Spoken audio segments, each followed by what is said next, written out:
Tov. Today's Daf Yomi is Sotah Daf Chaf of Sotah 21. We're going to start really in the middle of the conversation on the top of 21a, where the Gemara is discussing that our Mishnah has said that if a woman will have sinned like a Sotah, and nevertheless, if she has zchuyos, if she has merits, they're tolah, they suspend her punishment. And our Mishnah said it could be suspended for up to 3 years. But the Gemara cites a brisa, which has 3 opinions. One opinion is it's suspended for 3 months. Another opinion, it's suspended for 9 months. And then there's a third opinion which says that it's suspended for a year. None of them are consistent with our Mishnah. So how do we reconcile the Mishnah versus the brisa? So the 3 lines from the top on 21a, the Gemara says, Olam Rabbi Shmuel. Our Mishnah is actually consistent with the opinion of Rabbi Shmuel. In the brisa, it said that the zchuyos are tola for a year. And the author of our Mishnah found a verse to support how he could rule like Rabbi Shmuel and still say you get 3 years. The Amar Vitani, that he said, he found this verse that he said it and repeated it. What does the verse say? That God forgives or has patience for 3 sins of Edom, which means to say that the zchuyos are times 3 for the 3 sins of Edom. And so therefore, God suspends the sentence for 3 years. So the Gemara says, well, that seems like a very strong proof. So why did it state in the brisa, why did it state in the brisa, even though there's no hint to it? Why does it say it's just, even though there's no hint, even though there's no proof, there's a hint? So the Gemara explains, because maybe Dilma Shani Ovikochavim Domavkid Dina Layo. Maybe counterintuitively, Hashem would have more patience with the sins of the idolaters. And the reason is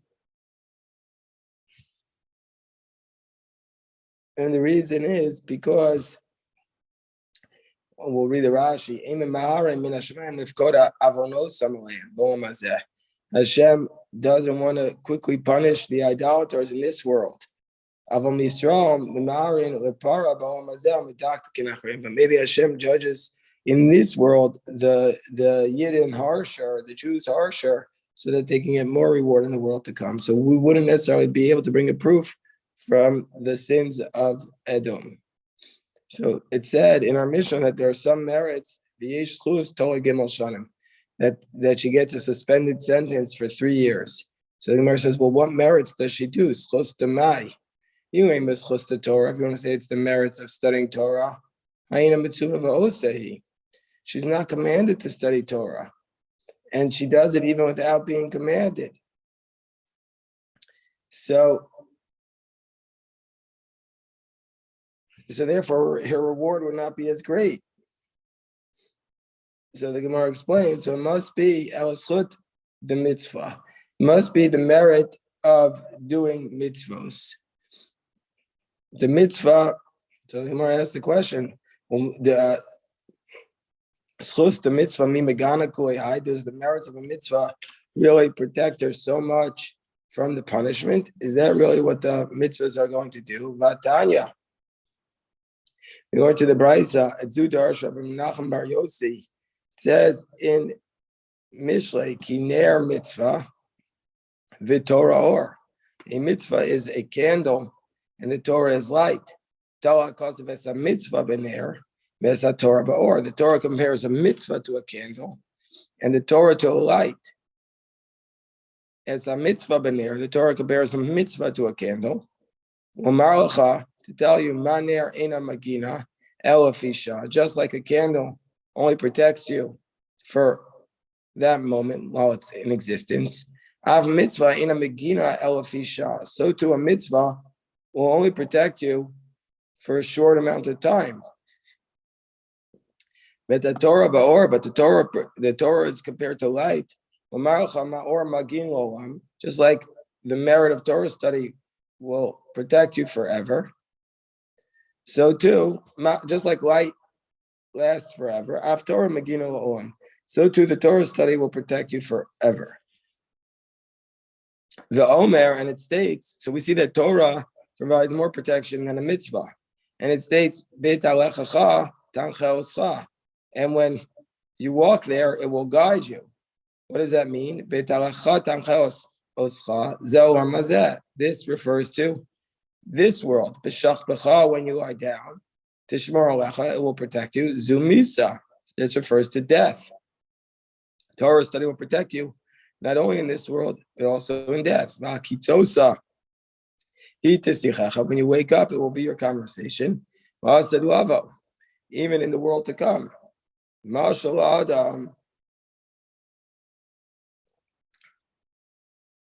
This is a parable to a man. What's this verse like? It's a parable to a man who is walking through the dark of the night.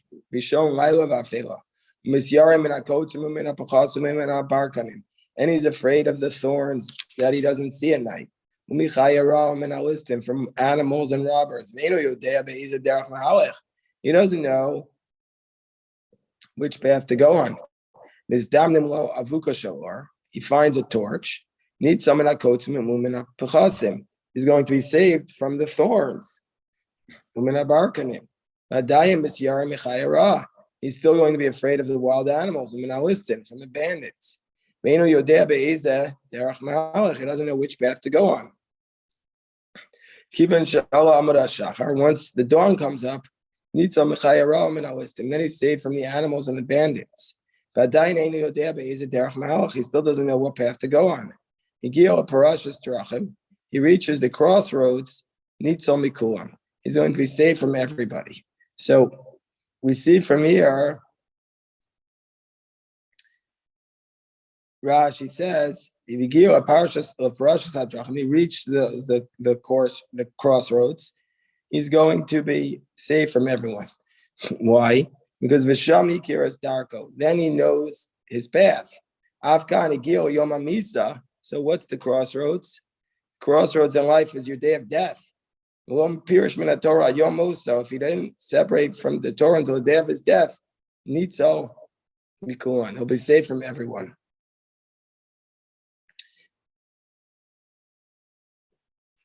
So Rashi interprets the metaphor of the Gemara as saying he never knows he could be saved from once the dawn comes, he's saved from the punishment for the affliction, the sin and for afflictions, but he still doesn't know that maybe his Yetzer Hara will cause him to sin. And so therefore Torah study will protect him from sinning till the day he dies.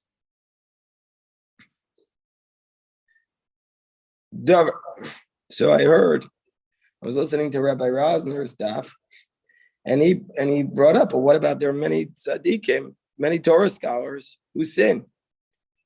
So he brought up the Rav Kook, who said that even if you do everything right, if you do one sin constantly, let's say you just have one sin, but you're always doing that sin, that sin takes on massive proportions and will overwhelm you. Davar acher, avera mechaba mitzvah, ve'in avera mechaba Torah. A sin has the ability to extinguish the protection of a mitzvah, but it doesn't. And a sin can knock out the reward of a mitzvah, but it cannot extinguish the reward from somebody who studied Torah. We see from here that a mitzvah does not provide as much protection as a Torah. That's with the exception of there's one mitzvah which does provide protection. That's the mitzvah mezuzah. But generally speaking, mitzvah does not provide protection.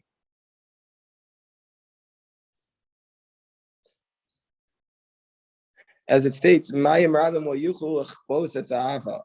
waters cannot extinguish the love. Amar Rav Yosef. So Rav Yosef says, how do we explain this? if you want to say it's the schus of the mitzvah. So Rav Yosef says mitzvah be'inna the asikba megana u'mitzawa. The mitzvah at the time where you're engaged in mitzvah, it provides protection.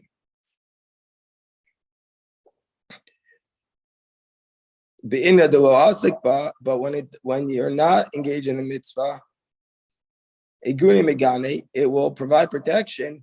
But it won't save you from sinning. It's only while you're doing the mitzvah that it will also save you from sinning. Torah, Torah, even if you're not at that moment engaged in it, but if you have the merits of the Torah, it will not only protect you from the punishments, it will also protect you from sinning. So the more challenges, Torah. What about Doeg, who advised Shaul to kill the city of Nov of Kohanim, and Achitophel, who advised Avshalom about how to defeat David? Didn't they engage in Torah study? Why didn't the Torah protect them from sinning? The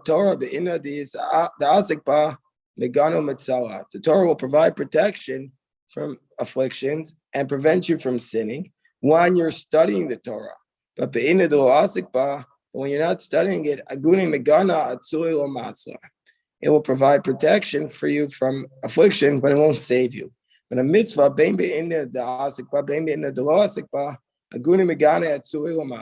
mitzvah will only provide protection, but it won't prevent you from sinning.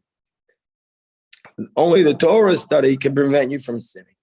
Mitzvah can provide other spiritual benefits, but it won't prevent you from sinning. That's why Torah study, Talmud Torah, can make it kuam. Because if you have the Torah study, it's the source, because it'll prevent you from sinning. Ravina Amar Olam Schus Torah. So Ravina says, going back to the question, what merit does this woman have? She has the merit of Torah. We said, she's not commanded to study Torah. Why was she doing it? How did she get the reward? She's not commanded. The Gemara says, yeah, granted she wasn't commanded, but what about the reward she gets for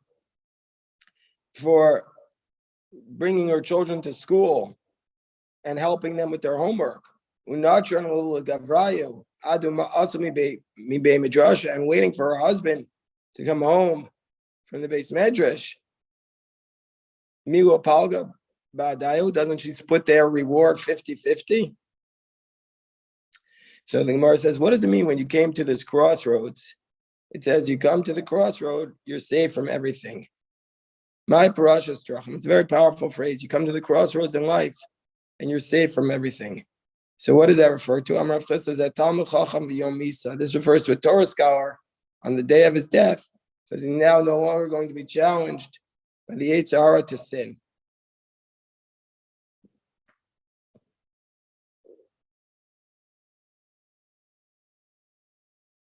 So the Gemara says,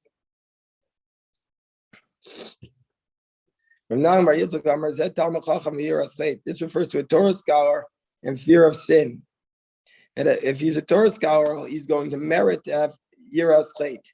So he's going to be merit to have fear of sin, because the Torah teaches us what's permitted, what's prohibited, and what he needs to separate from. And this fear of sin will prevent him from following after his inclination.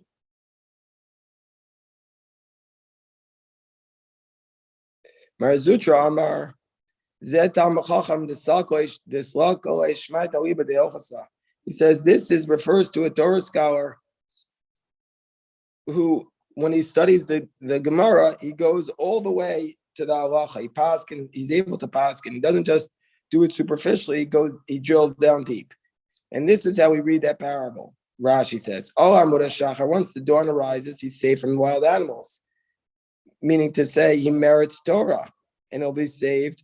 But if he merits Torah, he'll be saved from the Yetzer Hara and from sin. But he still doesn't know what path to go on. Meaning to say he doesn't know how to do halacha ma'isa. Once he goes to the crossroads, then he knows how to do halacha ma'isa.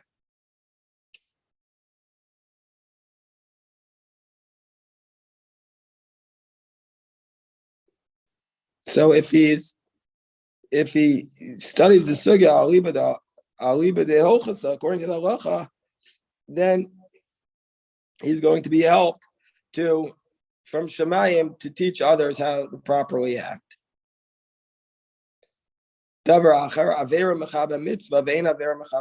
Alternatively, a sin can extinguish a mitzvah, but a sin cannot extinguish Torah. Amar Rabbi Yosef, Darshe Rabbi Menachem Bar Yossi L'Haikra Kisinai.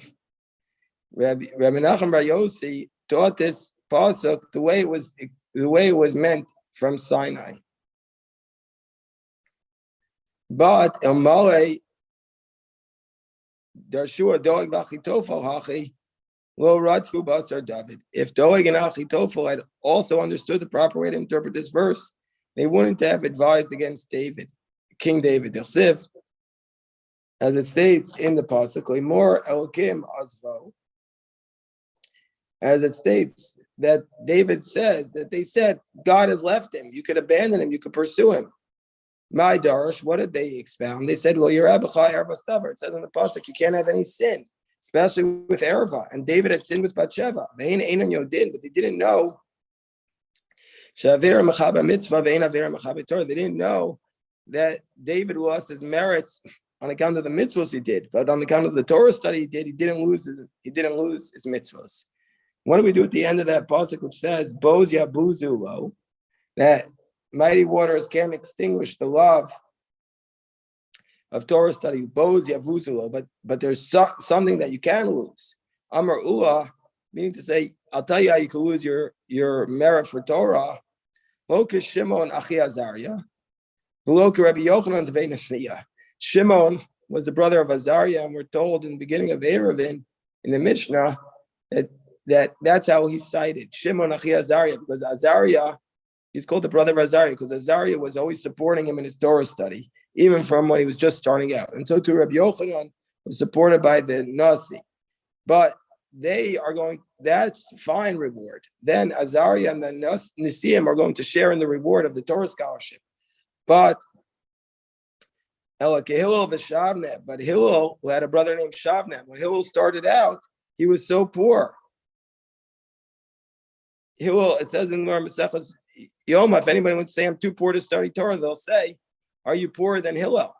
So Shavna didn't help him, but at the end of his life, Shavna wanted to get involved, but the stock was too high at that point. He was too late. He couldn't split the reward at that point. The Chiyasar of Dimi Amar Hillel v'Shavna Chiyavu. Hillel asik b'Torah, Shavna aska avad iska. Shavna was the businessman. Hillel was the Torah scholar. So Amarway, at the end of his life, Shavna said, "So narrow v'liflok. Let's make a partnership." Yosebas called the Amra. The heavenly voice went out. Itin ishes call home base so boz yavuzu lo. Means to say it's too late. You can't do it at that point. The top of Chafal from the base. Ben Azai says the person is obligated to teach his daughter Torah, whereas Rabbi Eliezer says whoever teaches his daughter Torah, it's like he's Maramedes Tifus. It's like he teaches her nonsense. Says the Gemara, Tifus Salgadaitach, is it really nonsense? You're calling Torah nonsense? It says though he taught her nonsense. I'm Rabbi Avo, my time at Rabbi Eliezer. What's the reason why Rabbi Eliezer says it's like you're teaching her nonsense? Ani chachma shachanti arema. I am wisdom, I dwelt amongst deceit. The Torah has a lot of wisdom, but also there's craftiness in it, and you have to study the entirety of it before, or else it could be very dangerous. If you just pick out a passage from the Torah here or there, it's incredibly dangerous.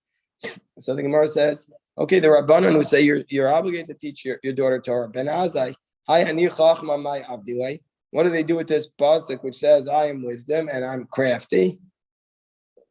The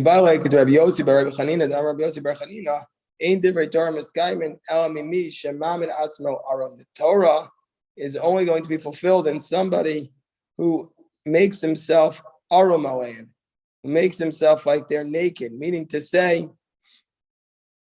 that somebody has a total commitment to Torah, that he's not just partially, and he says, I'm going to give all my assets for it. And it's as though he completely gives himself over to Torah, as it states.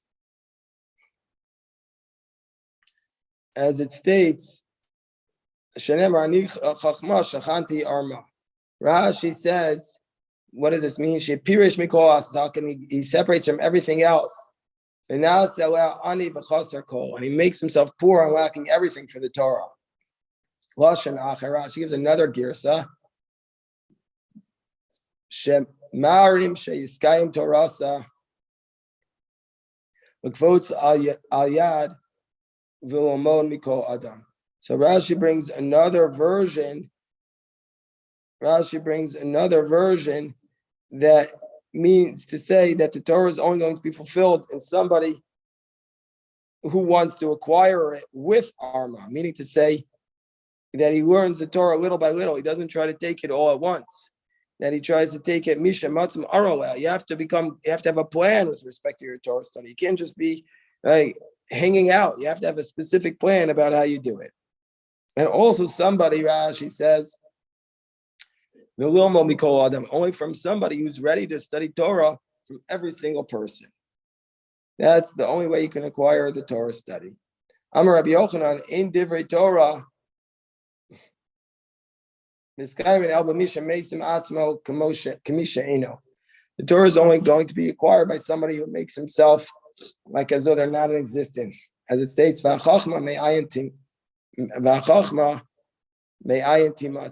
will you find wisdom? And it means to say only somebody makes himself as though they're nothing can acquire the Torah. And Yeshua says a woman wants rotza ish. She wants one kav with tiflus more than 9 kav in precious. What does that mean? So the Gemara explains. A woman wants one kav and tiflus imo. She wants her husband home with her, more than 9 kabun and her precious, and her husband's away. She'd rather have her husband there to be with her than him making $1 billion, but he's never with her. He also said that a chassid Sotah and these other people destroy the world. What's a chassid Sotah? A pious fool. What's a pious fool? Let's say a woman's drowning in the sea. He says, well, I don't want to look at her. And I don't want to save her because it's dangerous. So that's a pious fool. Tosus brings the Yerushalmi. It says, you see a child drowning in the river, and he says, wait, first I have to take off my tefillin. He doesn't want to ruin his tefillin.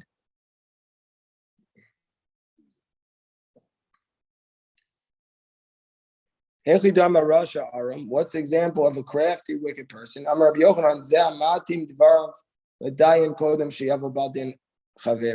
This is somebody who has some ex parte conversations with the judge before his friend comes along, meaning to say he does gray areas of law.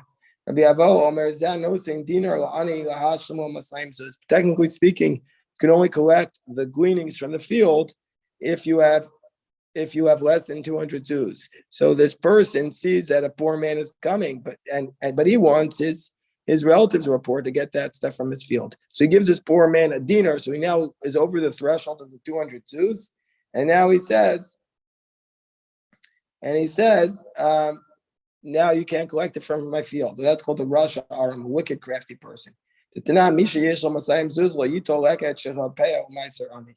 Somebody who has 200 zuz cannot collect from the gleanings of the field. Let's say he has 199. I feel Aleph knows if let's say he wins then 1,000 at a time, I raise a yitol. He could take the whole thing then. At that point, he could take if somebody will give him 1,000 zuz, he's allowed to take it because at that moment he's still considered to be poor.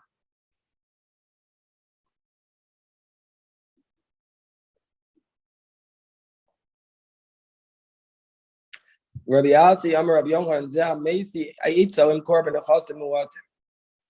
This is somebody who gives advice. So what's the wicked, crafty person? Somebody who gives advice to somebody to sell his assets. What are we talking about? We're talking about a case where the father bequeathed a minimal amount of assets. So the daughters are supposed to be supported by the estate, even though the sons inherit. But if the son comes forward and sells it quickly before it goes and the case goes to the court, well then he collects that money because it's no longer part of the estate. I'm a Rabbi Yossi, and that's a wicked, crafty person who gives such advice. I'm Rabbi Yossi, I'm Rabbi Yochanan, Yisomim Shekanmo, Machru ben Chasim Muwatin, Masha Machru. If they went out and they sold it before the daughters came to the Bezdin, it's considered a valid sale. And so then they're able to divide that up amongst themselves, the sons, because it's not considered part of the estate. This refers to somebody who gives advice to sell the assets like Rashfag. Tanya, what did Rabbi Shimon Gamliel say? If a person says, a person says, my assets are given to you and after you to such and such a person, and the first person goes down and he sells the assets, and he consumed them, the second person can go to the one whom the first person sold it to and say, listen, now that he's dead, it's mine. That's what Rebbe says. Whereas Rabbi Shimon Gamliel says, no, the second person can't go back to the buyers. He only has what the first one left. And so somebody who tells the first one to sell it because he says now the second person can't get control of it, he's a wicked person because he's nullifying the will of the one who gave it to him, which he really wanted the second person to get it. Rav Yossi Amar Rav Sheshes says, what's a wicked person? This is a person who says to other people, look at my ways and act like me. But really, he's just trying to show himself pious so that people won't look at his bad actions. He's showing people his good actions, but really he's a bad guy inside. So for somebody who's, for other people, he's very strict, but for himself, he's very lenient. What's a wicked person? Somebody who was studying Torah, but he didn't serve Torah scholars. Meaning to say that a person can't really acquire the Torah study without shimush, without being in the proximity of his Rebbe, seeing how his Rebbe would act in certain circumstances. That's the real way to do it. So therefore, somebody who doesn't do that is going to be arum, is going to be considered to be a Rasha arum. You can read the Rashi. He doesn't serve the Torah scholars to understand the reasoning behind the points, the reasoning behind the psaks of the Gemara. Rasha, he's wicked. Shein Torah so alburia, because he doesn't really understand the Torah, and you can't learn from it. Because when you understand the reasoning behind the Torah, then there's a distinction between Isser and Heter and Dinei Mamanos, and you know how to give the proper ruling. As Rashi says, the whole Shas is my time Amar Hachi, my time Amar Hachi Umarachi, my benayu, Ika benayu kach v'kach. He's Aramu. This person is considered Aram because somebody who listens to his voice and listens to him teaching Mishnayos will think he's an expert. And he's going to treat him like a Torah scholar, but really the guy doesn't understand it. He just has a superficial understanding of the Torah. All right, we'll stop here. A big shkoyach. I want to say one thing that very